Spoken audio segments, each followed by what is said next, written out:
दूसरा बाजीराव मराठा साम्राज्य का अंतिम पेशवा था। उसका शासनकाल ब्राह्मणवादी पेशवाशाही व्यवस्था का प्रतीक माना जाता है। बहुजन समाज के प्रति दृष्टिकोण, इतिहासकारों और सामाजिक चिंतकों के अनुसार पेशवाशाही में अतिशूद्र और दलित वर्गों पर कठोर सामाजिक प्रतिबंध थे। सार्वजनिक जीवन, शिक्षा, सम्मान और अधिकारों से बहुजनों को वंचित रखा गया। जाति आधारित भेदभाव और दमन को सामाजिक व्यवस्था का हिस्सा बनाया गया। अत्याचारों के उदाहरण: महार, मांग जैसी जातियों को अपमानजनक नियमों में बांधा गया। सवर्ण क्षेत्रों में प्रवेश और समान व्यवहार पर रोक थी। बहुजनों को सत्ता और निर्णय प्रक्रिया से बाहर रखा गया। असल में महार सिद्धनाथ और उनकी फौज अंग्रेजों की तरफ से लड़ना नहीं चाहती थी।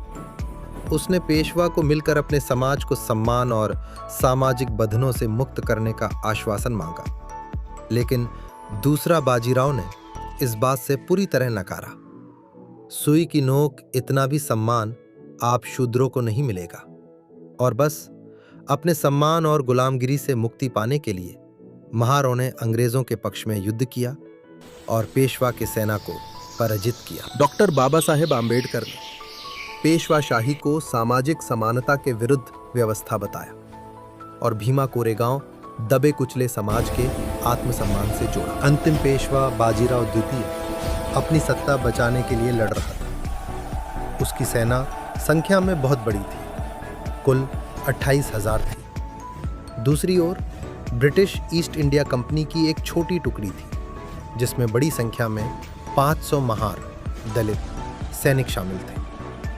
संघर्ष की सच्चाई ये थी कि संख्या में कम, हथियार सीमित, लेकिन मन में स्वाभिमान और साहस से भरा हुआ था महार सैनिकों ने पेशवाशाही की सेना को पूरे दिन रोके रखा।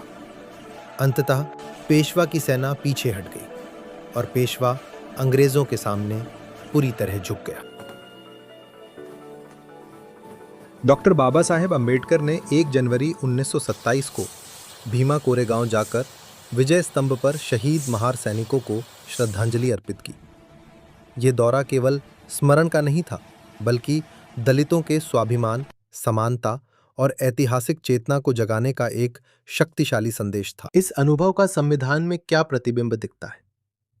भीमा कोरेगांव का अनुभव बाबा साहेब के विचारों में समानता बनाम जाति आधारित अन्याय की प्रतीकात्मक लड़ाई के रूप में रचा बसा था। यही दृष्टि बाद में भारतीय संविधान में स्पष्ट रूप से दिखाई देती है। एक समानता का सिद्धांत, अनुच्छेद 14, कानून के सामने समानता, अनुच्छेद 15, जाति के आधार पर भेदभाव का निषेध। भीमा कोरेगांव की लड़ाई से प्रेरित विचार, हर व्यक्ति बराबर है। अस्पृश्यता का अंत, अनुच्छेद 17, अस्पृश्यता का उन्मूलन।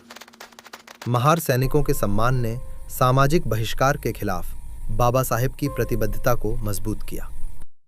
न्याय और गरिमा, संविधान की प्रस्तावना, न्याय, स्वतंत्रता, समानता और बंधुत्व। भीमा कोरेगांव की स्मृति ने मानव गरिमा को संवैधानिक मूल्य बनाया।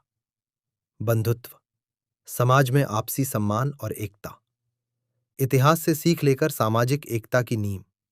यही कारण है कि उस अनुभव की छाया हमें भारतीय संविधान के हर न्यायप्रिय प्रावधान में दिखती।